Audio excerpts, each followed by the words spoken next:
निलंबित पोलीस निरीक्षक अशोक सादरे यांच्या आत्महत्येमुळे पोलीस दलात बोकाळलेला भ्रष्टाचार पुन्हा एकदा चव्हाट्यावर आलाय।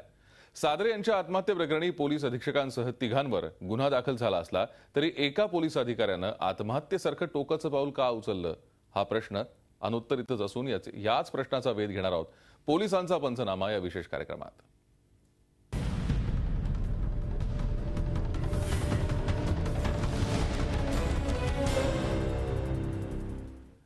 राज्यात पोलिसांचा जागता पहारा असताना अवैध धंदे फोफावतातच कसे? हेच अवैध धंदे पोलिसांच्या आर्थिक व्यवहारांचे केंद्रबिंदू असतात का असा प्रश्न सर्वसामान्यांना नेहमीच पडतो। जळगावच्या रामानंद नगर पोलीस ठाण्याचे निलंबित पोलीस निरीक्षक अशोक सादरे यांनी आत्महत्या करण्याच्या काही महिन्यांपूर्वी वरिष्ठ अधिकाऱ्यांना दिली जाणारी दिवाळी भेट तसंच कलेक्शन याविषयी खुलासा केला होता। मात्र त्याविषयी चौकशी झालीच नाही।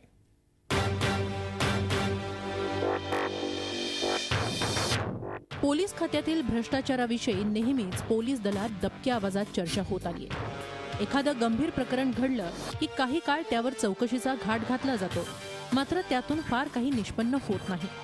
एक दोघांवर कारवाई केली जाते, मात्र पोलीस दलाला लागलेली भ्रष्टाचाराची कीड दूर करण्यासाठी कुणीही म्हणावे तसे प्रयत्न केलेले नाहीत। राज्यात अवैध धंदे हे पोलिसांच्या आशीर्वादाशिवाय चालू शकत नाहीत, हे सूर्यप्रकाशा एवढं सत्य आहे।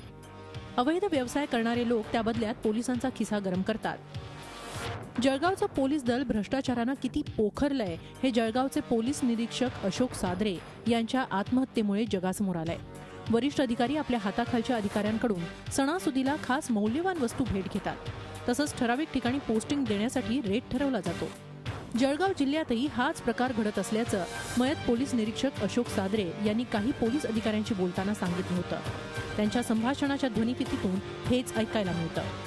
आत्महत्या करण्यापूर्वी लिहिलेल्या चिठ्ठीतही या ऑडिओ क्लिपची चौकशी न झाल्यानं तरी त्याबाबत आवाज उठवणारे विद्यमान महसूल मंत्री एकनाथ खडसे यांना जेव्हा आम्ही या ऑडिओ क्लिप्सची सरकार चौकशी करणार का असा प्रश्न विचारला, तेव्हा मात्र खडसे यांनी गुळगुळीत उत्तर देत विषय टाळण्याचा प्रयत्न केला। अशा स्वरूपाच्या क्लिप्स आहे की नाही मला माहिती नाही, पण अनाशय आता गुन्हा दाखल झालेला आहे। त्यामुळे या अनुषंगाने जे जे काही पुरावे असतील ज्यांना ज्यांना द्यायचे असतील त्यांनी ते द्यावेत आणि त्याची चौकशी सरकारकडून करू। अशोक सादरे यांनी केलेल्या तक्रारींची गृह खात्यानं वेळीच दखल घेतली असती तर कदाचित सादरे यांना आत्महत्या करण्याची वेळ आली नसती। सादरेंनी इतर पोलीस निरीक्षक बरोबर जी काही कलेक्शन बाबत जी काही गोष्टी केल्या त्याची ऑडिओ क्लिप प्रसारित केली, व्हायरल केली सोशल मीडियावर, आणि मला असं वाटतं ही गृह खात्यापर्यंत पोहोचली। पण त्याच वेळेला जर समजा यांनी दखल घेतली असती तर सगळा भंडाफोड झाला असता आणि कोणत्या मंत्र्यामध्ये किती हप्ते पोहोचले जातात याची क्लिअर माहिती आली असती। मयत पोलीस निरीक्षक सादरे यांनी केलेल्या चुकांमुळे त्यांच्यावर खात्यांतर्गत कारवाई झाली असेल, मात्र त्यांच्यावर आत्महत्येची वेळ का आली? त्यांनी आत्महत्या करण्यापूर्वी लिहिलेल्या चिठ्ठीतील आरोप खरे असतील तरीही गृह खात्यासाठी अत्यंत गंभीर बाब असून या सगळ्या प्रकरणाची कसून चौकशी होणं गरजेचं आहे। अन्यथा गृह खात्याला लागलेली भ्रष्टाचाराची कीड कधीच दूर होणार नाही। विकास भदाणेसह bureau report, Zee Media, Jalgaon. Police दलातला एक प्रामाणिक अधिकारी पोलीस दलात बोकाळलेल्या भ्रष्टाचाराबाबत वाच्यता करतो, त्याची माहिती देतो, मात्र त्याचे वरिष्ठ याची दखल सुद्धा घेत नाहीत, यासारखं दुर्दैव काही नसावं। आणि याच अनुषंगाने आपण चर्चा करणार आहोत। आपल्यासोबत आहेत निवृत्त एसीपी संजीव कोकीळ। आपण सर चर्चा करूया, मात्र त्यापूर्वी पोलीस दलाला आणखीन कोणत्या कोणत्या गोष्टींनी ग्रासलंय याचा सुद्धा आढावा घेऊयात। निलंबित पोलीस निरीक्षक अशोक सादरे यांनी आत्महत्येपूर्वी लिहिलेली चिठ्ठी पोलीस दलाच्या डोळ्यात अंजन घालणारी आहे। या प्रकरणी कसून चौकशी करून दोषींविरोधात कठोर कारवाई करण्याची मागणी आता जोर धरतीये। पोलीस दलातील भ्रष्टाचार, गुन्हेगार आणि पोलीस यांच्यातील साटलोट, हप्तेखोरी, वरिष्ठांकडून कनिष्ठ अधिकाऱ्यांचा होणारा छळ, मानसिक ताणतणाव हे सगळं काही पोलीस खात्यासाठी नवं नाही। गृह खात्यातून निवृत्त झालेले अधिकारी आणि कर्मचारी याविषयी बोलतात, मात्र सेवेत असताना याविषयी उघडपणे कोणीच आवाज उठवत नाही। मात्र वरिष्ठांच्या जाचाला कंटाळून पोलीस अधिकारी जेव्हा आत्महत्या करतो तेव्हा पोलीस दल खडबडून जागं होतं। पोलीस निरीक्षक अशोक सादरे यांच्या आत्महत्येनं अशीच खळबळ पोलीस दलात उडाली। सादरे यांनी मृत्यूपूर्वी लिहिलेल्या चिठ्ठीतून पोलीस दलात भ्रष्टाचार किती खोलवर रुजलाय हे पुन्हा उघड झालंय। पोलीस अधीक्षक जालिंदर सुपेकर आणि एलसीबीचे पोलीस निरीक्षक प्रभाकर रायदे यांनी पोस्टिंग नंतर 2 महिन्याच्या कलेक्शनचे पैसे देण्यासाठी 7 महिने आतोनात मानसिक छळ केल्याचा आरोप सादरे यांनी चिठ्ठीत केलाय। तसंच पोलीस आणि वाळू ठेकेदारांचे लागेबांधे यातून उघड झाले आहेत। या सगळ्या प्रकरणाची सखोल चौकशी करून दोषींवर कारवाई करण्याची मागणी जोर धरू लागली आहे.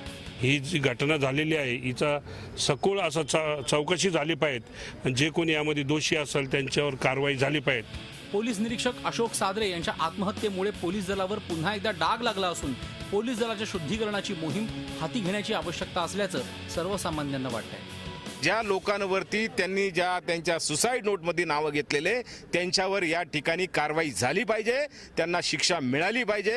याचा धडा पोलीस डिपार्टमेंटनी घेतला पाहिजे आणि जनतेने पण याच्यातून धडा घेतला पाहिजे, कारण याच्यात वाळू माफिया सुद्धा आलेला आहे. स्वच्छ प्रतिमेचे राज्याचे मुख्यमंत्री देवेंद्र फडणवीस यांच्याकडेच गृह खात्याची जबाबदारी असून अशोक सादरे आत्महत्या प्रकरणी गृह खात्याकडून कोणती कारवाई केली जाते याकडे सर्वांचं लक्ष लागलंय. मुकुल कुलकर्णी, झी मीडिया, नाशिक. आपण चर्चा करूयात. संजीव कोकिळ आपल्यासोबत आहेत, निवृत्त एसीपी. सर, आपण बघतोय कशा प्रकारे खरं तर पोलिसांवरचा मानसिक ताणतणाव वाढतोय. काय नेमकी कारणं असतात? कुठल्या दबावाखाली पोलिसांना काम करावं लागतं? वरिष्ठांचा दबाव असतो का? राजकीय दबाव असतो का? काय नेमकी मानसिकता असते पोलिसांची आपलं कर्तव्य बजावताना? मघाशी हा जो एक मुद्दा इथे मांडला गेला की पोलिसांशिवाय अवैध काम कुठल्याही भागामध्ये चालू शकत नाही, तर इथे मी हे स्पष्ट नमूद करू इच्छितो की पोलीस म्हणजे फक्त कनिष्ठ कर्मचारी नव्हे, तर वरिष्ठ अधिकाऱ्यांच्या आशीर्वादाशिवाय कोणतंही अवैध काम कुठल्याही जिल्ह्यात कुठल्याही भागात चालूच शकत नाही. ह्याची कृपया सगळ्यांनी नोंद घ्यावी.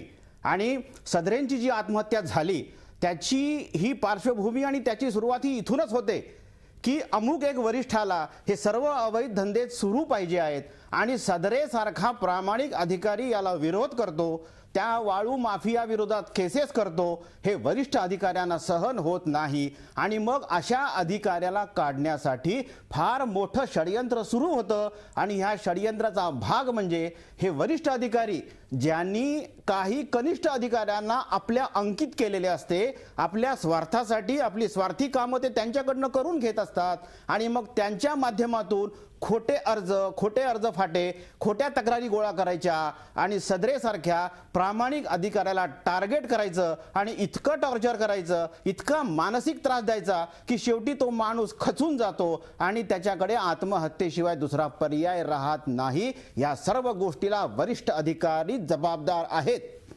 म्हणजे थोडक्यात ही मोडस ऑपरेंडी आहे का वरिष्ठ अधिकारी? ही मोडस ऑपरेंडीच आहे. हे जे मी विश्वासाने सांगतो आहे त्याचं कारण माझ्या बरोबर सुद्धा हीच बाब घडलेली आहे. मी MRA मार्गला असताना जेव्हा माझ्यामुळं ह्या अवैध धंद्या हे सगळे धोक्यात आले होते आणि वरिष्ठांचे स्वार्थ ते धोक्यात आले आणि त्यांची दुकानदारी बंद होणार होती, अशा वेळेला माझ्या विरोधात सुद्धा पहिल्यांदा एक्स्टॉर्शनची केस दाखल केली गेली.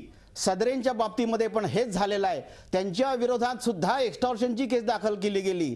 माझ्या ह्याच्यामध्ये एका महिलेला पहिल्यांदा अटक केलं गेलं आणि माझ्या अटकेची सुरुवात झाली होती. इथे सुद्धा सदरेंच्या अटकेसंदर्भात सर्व पेपर्स कोर्टात गेले होते. सदरेंना अटक होण्याची वेळ आली होती. फक्त मला एकच इथं वाईट हे वाटतं की मी माझ्या ठिकाणी मी माझ्या परीनं इथे लढत राहिलो. मी आत्महत्या केली नाही, परंतु सदरे साहेबांनी आत्महत्या केली. हे फार वाईट झालं. आणि म्हणून मला असं वाटतं की वरिष्ठांची म्हणजे भ्रष्ट वरिष्ठांची म्हणतो मी, जेव्हा मी वरिष्ठ म्हणून हा उल्लेख करतोय तो भ्रष्ट अधिकारी, कारण ह्या भ्रष्ट अधिकाऱ्यांची एक मोठी लॉबी असते आणि त्यांची ही मोडस ऑपरेंडी अशीच असते की जर आपल्या वाटेत कोणी कनिष्ठ अधिकारी येत असेल, आपण सांगितलेलं ऐकत नसेल, आपण सांगितलेल्या भ्रष्ट कारवायांना आपल्याला साथ देत नसेल, तर त्याला कसं बेमालूनपणे बाजूला करायचं ही मोडस ऑपरेंडी. ह्याचं एक उत्तम उदाहरण म्हणजे सदरेजींची आत्महत्या. खरंय कोकिळ सर, आपण ही चर्चा अशीच करणार आहोत. मात्र त्याचबरोबर एक महत्वाचा घटक या सगळ्यामध्ये असतो, त्याविषयी आपण पाहूयात. सादरे यांच्या आत्महत्ये प्रकरणात एका वाळू माफियांचं नाव समोर आलंय. नेत्याच्या वाढदिवसाचे बॅनर तसंच अनेकदा भाजपच्या व्यासपीठावर वाढणारा वाळू माफिया सागर चौधरी मात्र आमचा नाही असं सांगण्याचा बाका प्रसंग जळगावमधील भाजप नेत्यांवर आलाय. जळगावच्या रामानंद पोलीस ठाण्याचे निलंबित पोलीस निरीक्षक अशोक सादरे यांनी आत्महत्येपूर्वी लिहिलेल्या चिठ्ठीत पोलीस यंत्रणा आणि वाळू माफिया यांच्यातील हातमिळवणी पुन्हा एकदा चव्हाट्यावर आली आहे. सादरे यांच्या आत्महत्येप्रकरणी पोलीस अधीक्षक जालिंदर सुपेकर, स्थानिक गुन्हे शाखेचे वरिष्ठ निरीक्षक प्रभाकर रायते तसंच भाजप नेत्यांची जवळीक असलेला वाळू माफिया सागर चौधरी या तिघांवर अशोक सादरे यांनी आत्महत्येस प्रवृत्त केल्याप्रकरणी गुन्हा दाखल झालाय.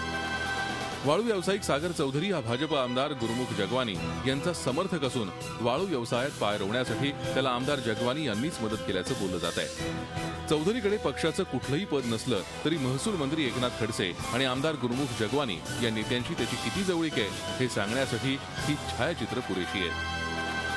महापालिकेची रितसर परवानगी घेऊन 16 ठिकाणी महसूल मंत्री एकनाथ खडसे आणि त्यांच्या स्नुषा रक्षा खडसे यांच्या वाढदिवसांचे शुभेच्छांचे बॅनर वाळू माफिया सागर चौधरी यांनी लावले होते। मात्र सादरे प्रकरणात वाळू माफिया सागर चौधरीचं नाव आल्यानंतर गुन्हा दाखल होण्याच्या 2 तास आधी अजिंठा विश्रामगृहात नेत्यांसोबत वावरणारा सागर चौधरी याच्याशी आमचा संबंध नाही ही सांगायची वेळ भाजपवर आली आहे। सागर चौधरी हा भारतीय जनता पार्टीचा कार्यकर्ता नाही। भारतीय जनता पार्टीच्या कोणत्याही कार्यक्रमात संघटनात्मक बैठक असेल किंवा आंदोलन असेल याच्यात सागर चौधरी कधीही नव्हता नाही आणि तो सभासद भारतीय जनता पार्टीचा नाही। एका वरिष्ठ पोलीस निरीक्षकाच्या आत्महत्ये प्रकरणात आपल्या कार्यकर्त्याचं नाव आल्यावर प्रकरण चांगलंच अंगाशी येईल म्हणून भाजपनं तडकाफडकी केलेला खुलासा न पटणार आहे। महसूल मंत्रीच वाळू माफियांना पाठीशी घालत असल्याचा आरोप शिवसेनेनं केलाय। त्यांचा नातू जो गुरुनाथ आहे त्याच्या वाढदिवसाला घरची लोक होती, जिल्हाधिकारी जळगावच्या कलेक्टर बाई आहेत आणि तिथे स्पष्ट दिसतोय की सागर चौधरी आहे आणि जळगाव शहरात त्यांचे पोस्टर जर सगळ्यात जास्ती आज कोणी लावले असतील तर ते सागर चौधरी आणि राजेश मिश्राने लावलेले आहेत आणि तेच रेती माफिया आहेत। जळगाव जिल्ह्यात मोठ्या प्रमाणात वाळूचा अवैध उपसा चालतो। त्यातून राजकीय नेत्यांच्या वळचणीला असलेले हे वाळू व्यावसायिक गब्बर झाले असून त्यांनी कोट्यवधींची माया जमा केली आहे। ही सगळी पार्श्वभूमी पाहता पोलीस निरीक्षक अशोक सादरेंच्या आत्महत्या प्रकरणाचं चौकशीचं काय होणार आणि झालीच तर त्यातून काय निष्पन्न होणार असा प्रश्न सर्वसामान्यांना पडल्याशिवाय राहत नाही। विकास बदाणे, झी मीडिया, जळगाव। या अशा माफियांना हाताशी धरून प्रामाणिक अधिकाऱ्यांना संपवलं जातं का आणि याला राजकीय वरदहस्त कसा लाभतो याविषयी चर्चा करूयात। हा एक वाळू माफिया आहे ज्याच्यामुळे खरं तर हे सगळं नाट्य घडलं असं आपल्याला म्हणायला काहीच हरकत नाही किंवा तो या सगळ्या नाटकातला एक प्यादं होता, या मोडस ऑपरेंडी मधला एक प्यादं होता असं आपण म्हणू शकतो का? या सगळ्या माफियांना हाताशी धरूनच राजकीय लोक असतील किंवा वरिष्ठ अधिकारी असतील जे भ्रष्ट आहेत ते ही सगळी मोडस ऑपरेंडी राबवतात का? त्याला प्यादं म्हणू नका, ह्या सर्व खेळाला तो हुकुमी एक काय सगळ्यांचा। आता इतके पुरावे, इतके फोटो हे सगळ्या समाजासमोर या प्रसार माध्यमातून आलेले असताना सुद्धा जर सन्माननीय मंत्री महोदय काहीही बोलणार नसतील आणि प्रत्यक्ष हा पुरावा सादर झालेला आहे की त्या घरामध्ये बाहेरची माणसं कोण कमी आहेत, फक्त कुटुंबीय आहेत आणि तेवढ्यात तो वाळू माफिया अगदी थाटात तिथे उभा आहे आणि तरीही जर मंत्री महोदयांना असं म्हणायचं की त्याचा माझा काही संबंध नाही तर या महाराष्ट्राचे वरिष्ठ अधिकारी यांच्या दबावाखाली दबलेले असतात, यांच्या दबावाखाली हे दबतात आणि यांच्या दबावाखाली दुसऱ्यांना दाबतात आणि त्यानं जर नाही ऐकलं तर मग हा जो जीव घेणा खेळ सुरू होतो जे आपण सिनेमात पाहतो हे तसंच घडतं की कुछ भी करने का लेकिन जयकांत शिकरे का ईगो हर्ट नहीं करने का। आणि म्हणून त्या वाळू माफियावर जेव्हा सदरे केस करतो तेव्हा किती जणांच्या इगोला धक्का पोचतो हे या फोटोवरनं आपण समजू शकता आणि हे सत्य आहे, हेच सत्य आहे। आणि म्हणून जर ह्याच्यावर कारवाई काही होत नसेल तर पोलीस खातं खचल्याशिवाय कसं राहील, कनिष्ठ अधिकारी कसे काम करतील। आज ही पोलीस व्यवस्था एका भयानक धोकेदायक टप्प्यावर येऊन थांबलेली आहे।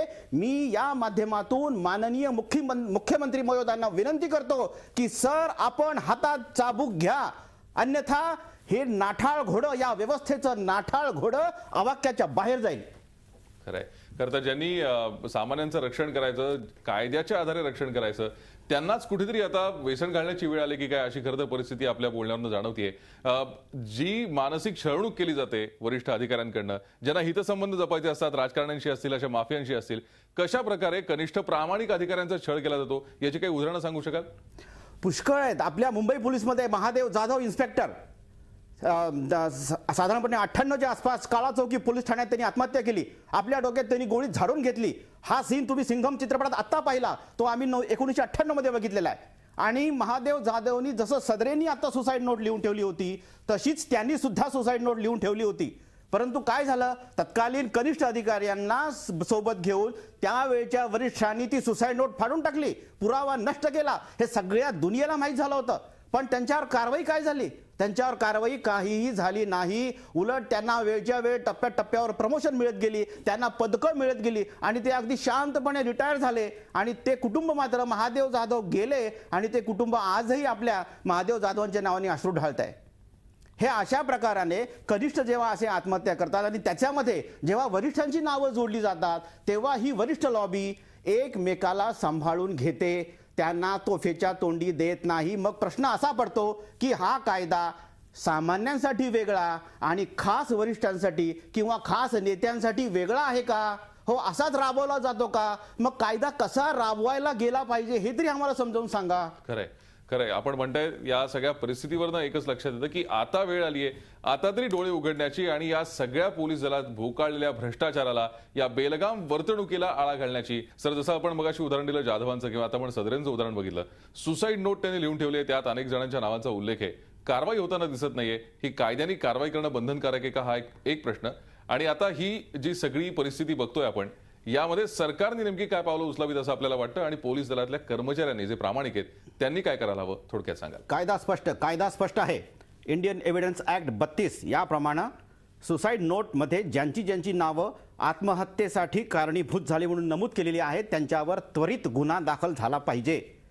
सर्वोच्च न्यायालयाच्या ललिता कुमारी वर्सेस स्टेट या केसमध्ये सर्वोच्च न्यायालयाने स्पष्ट निर्देश दिलेले आहेत की अशा अवस्थेमध्ये, अशा परिस्थितीमध्ये सर्वात पहिलं काय झालं पाहिजे तर गुन्ह्याची नोंद झाली पाहिजे.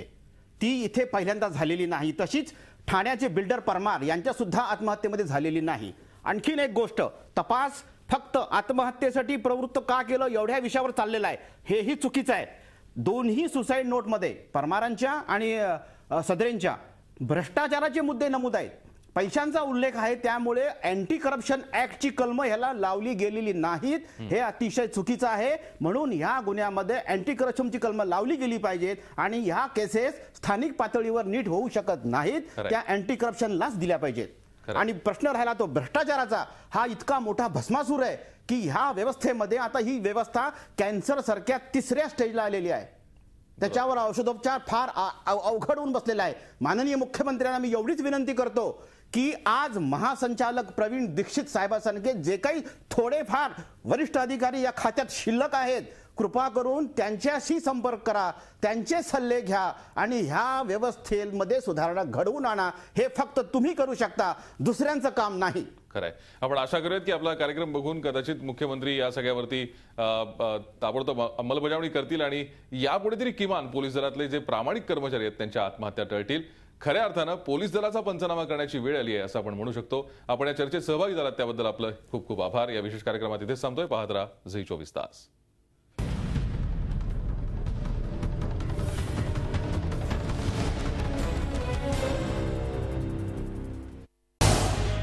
झी 24 तास रहा एक पाऊल पुढे.